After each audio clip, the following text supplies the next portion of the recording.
Okay, so what I want to do with you today is take a look through some of the recent exam results, those published by CIMA, the pass rates basically, and have a think about what that means in relation to what we can learn. What we can learn from high pass rates, low pass rates, what that means in terms of what you need to do to focus on or not, what you need to be wary of.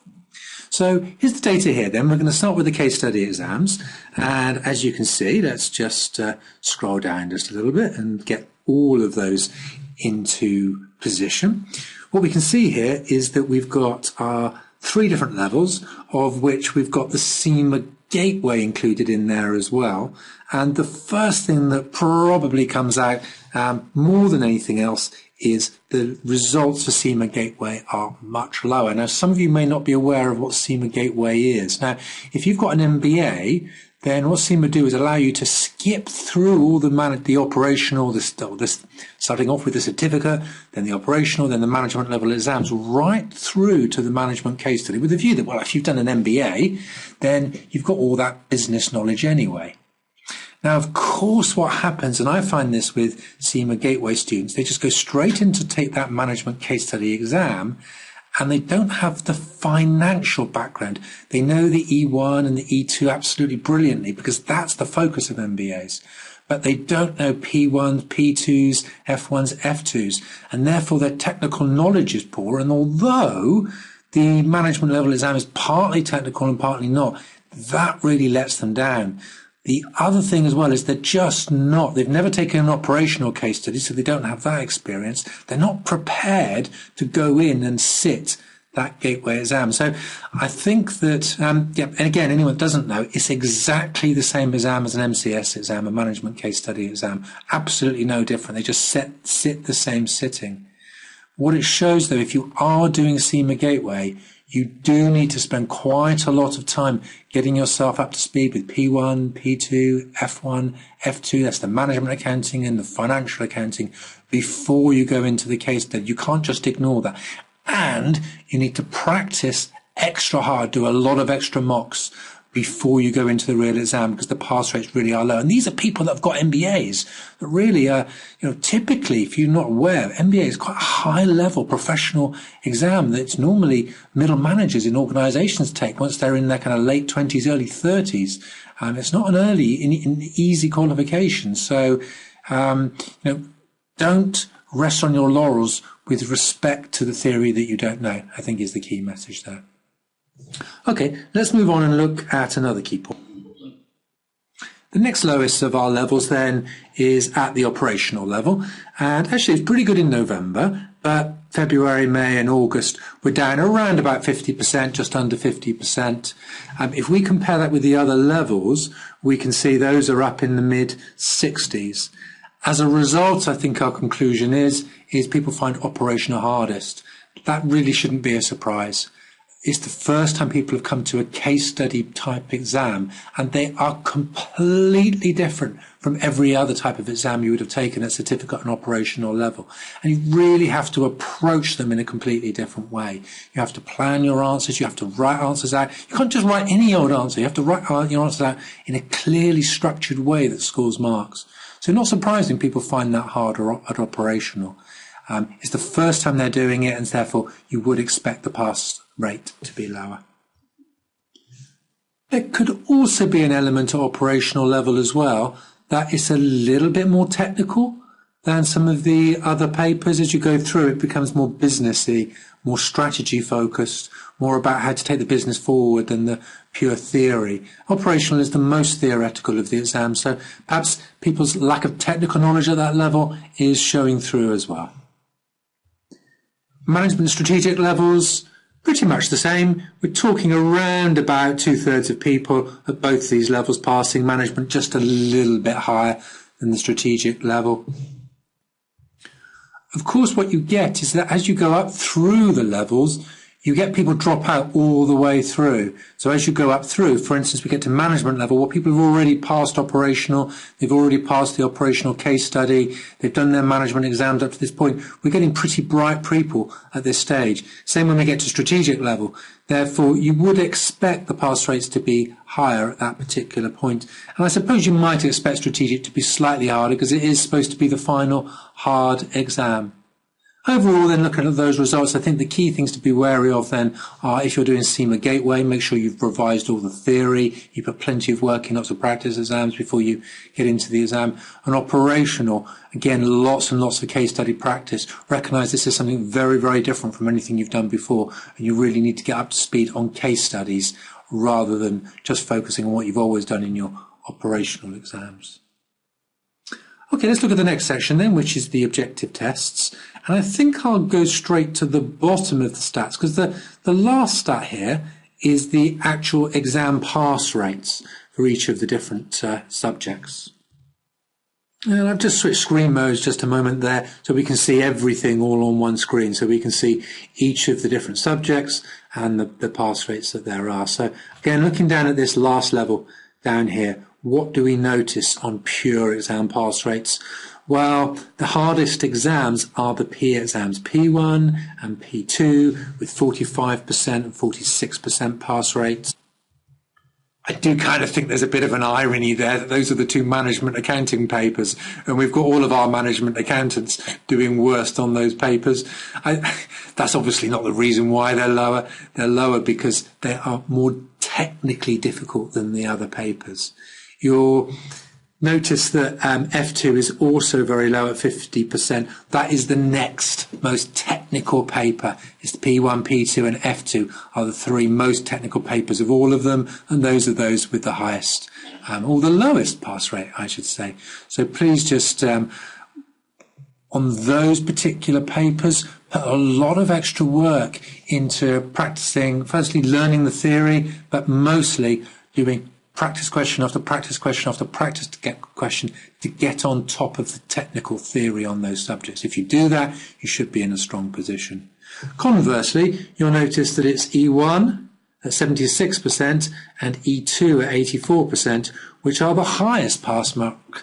And those are the least technical of all of them. In fact, E3 is also pretty high as well. So you've got three management strategy type subjects that, as long as you've learnt, you've read through the book and you've learnt the basic theory, there's nothing too hard, not too difficult. In terms of where you're putting your study time in, then you do need less time in order to learn and pass those subjects. So in terms of exam preparation, put more time into the P's and F2, less time into your E-based subjects in your preparation time. I do think you can look at these pass rates and use that to help you to plan how long you're going to have ahead of an exam. Most people would take time off work before they take their exams, and I think you need to make sure you've taken more time off on the P's and the F's. Also, make sure you've done more mock exams on those. Take early mock exams to check that you're up to scratch. You've obviously got a lot of people here who are going ahead, taking the exam when they're not really ready. You need to do more of that on your P1, your P2, your F2 than you do your other subjects. We haven't talked about strategic level. You'll see that the pass rates there are not that dissimilar from the other subjects. They look reasonably high, 64, 53, 55 compared to, say, the P's.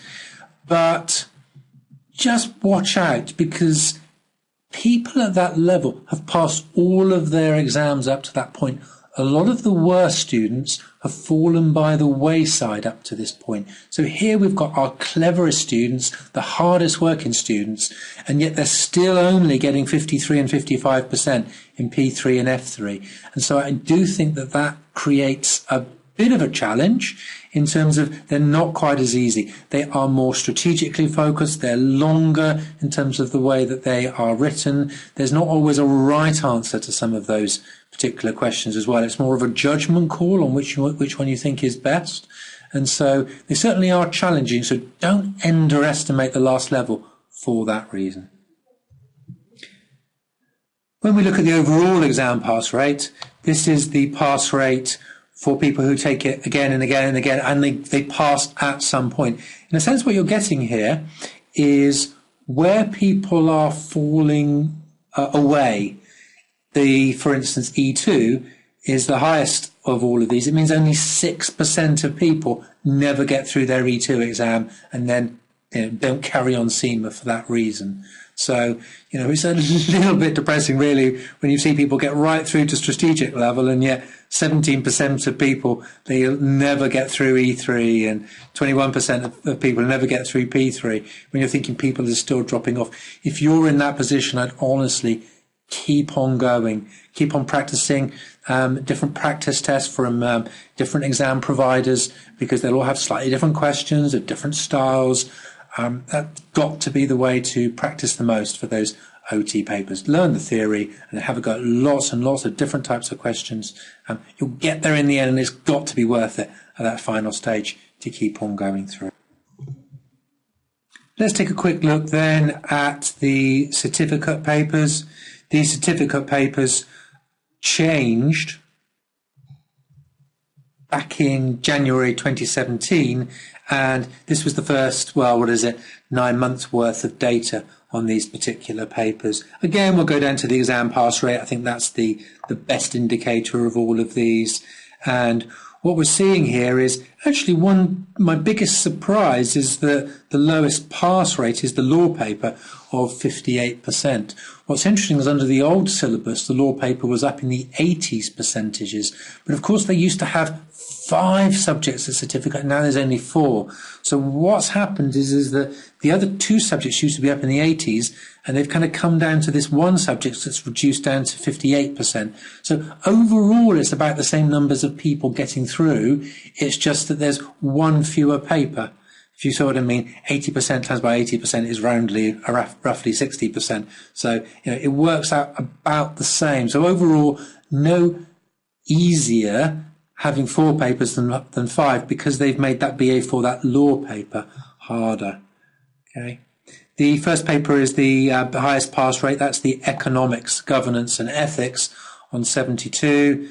Then we've got management accounting and financial accounting, 59 and 68. I think my overriding message to people on certificate is I think people often think of certificate being really easy. When you look at those pass rates, you're seeing really quite a big proportion of people failing those certificate exams, despite being the easiest of all the exams. And so it does need lots of preparation. Again, learn the theory, then make sure that you have learnt, practice lots and lots of questions before you've got into the exam. And again, of course, we can also conclude, well, what's the hardest? Again, it's the management accounting that's the one that people are struggling on the most. So when it comes to management accounting, make sure you put extra time into your studies on that one. I think on the BA4, what I've been hearing from students on BA4 is that the way the exam is focused is it's very, very detailed. You need to have very, very specific knowledge, far more so than possibly any other exam that I've come across. They left very, very specific details about law and ethics and governance that are very, very focused. And so make sure you've really learned the syllabus very, very well on that particular paper in order to get through. The other thing to notice is if we look at overall numbers of people getting through, we've got around about a third of people that don't pass these exams in total. And certainly my message to people in that early stage is, again, keep on going, keep on working hard. You can get there. It really is worth the effort of going through. Once you've got through the first 4, then everything after that builds on it. BA2 or P1 links very closely into BA2, and F1 links very closely into BA3. So these are the building blocks on which everything else comes. You'll start to find it easier as you go through after that. So don't give up just because they're the first exams. Keep on going. And I think that's a general message to you. I do feel quite sad in a sense when I look at these and I see the kind of dropout rates as we go through. Actually, they're quite good up here, not so good as we get to P2, F2, keep on going, keep on looking for alternative sources and advice and hints. Go on forums, online on Facebook, and ask people what they did and how they passed. Ask your tutors if you come on one of our courses or someone else's courses. Keep on getting that data from those tutors, asking their advice on what you're doing wrong. Take as many mock exams as you can. And in the end, hopefully you'll keep going through, you'll pass. If you do get through the final case study, the salary benefits are just fantastic in comparison to being just a part qualified accountant. So hopefully it's worth it in the end. Okay, that's it for this analysis of those pass rates.